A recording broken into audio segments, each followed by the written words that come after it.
Deputy CM Pawan Kalyan మీద, home minister Anitha మీద సొంత నియోజకవర్గ ప్రజలు ముఖ్యంగా గంగపుత్రులు అయితే వ్యతిరేకంగా ఉన్నారు. అంటే మిగతా వారు కాదు.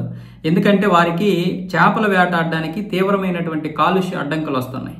ఆ కాలుష్యం ఏమొచ్చేసి అంటే ఉప్పాడ వద్ద ఏమొచ్చేసి పూర్తిగా కెమికల్ ఫ్యాక్టరీ పరిశ్రమ నుంచి వచ్చినటువంటి వాటర్ అంతా ఇందులో కలిసిపోవడం వల్ల అక్కడ చేపలు వేటాడడానికి ఇది లేదు. పైగా అక్కడ చేపలు రావడం లేదు. వచ్చిన చేపలు చనిపోతున్నాయి.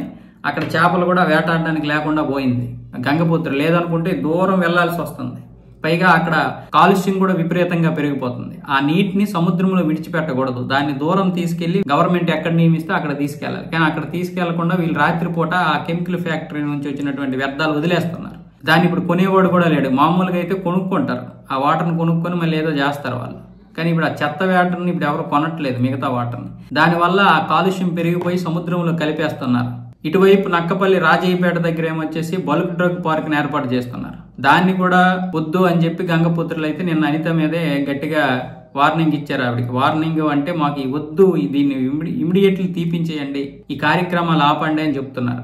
ఓఎన్జీసీ కార్యక్రమాల వల్ల వేటకు విపరీతమైనటువంటి అడ్డంకులు వస్తున్నాయి. వీటి వెంటనే కాలుష్య నివారణ చెయ్యండి, వాటిని ఇక్కడ తక్షణమే ఆపేయండి అంటూ చెప్తున్నా కూడా గత పాలకులు పట్టించుకోలేదు. ఇప్పుడై కూడా మీరు పట్టించుకోకపోతే ఎలాగా అంటూ వాళ్ళైతే అనిత మీద గుర్రుగా ఉన్నారు నిన్నంతా కూడా. అయితే ఆవిడ వాళ్ళు చేశారు, వీళ్ళు చేశారు, అందుకే అంత నిరసన ఉందంటే ఎవరు చేసినా సరే అంత వ్యతిరేకత రాదు. నిజంగా ఒకవేళ అందులో రాజకీయ నాయకులు ఉంటే ఉండొచ్చు కాక, కానీ వ్యతిరేకత అలా రాదు. ప్రజల నుంచి వ్యతిరేకత అంతగా ఎలా వస్తుంది ఒకవేళ ఎవరో చేయిస్తే?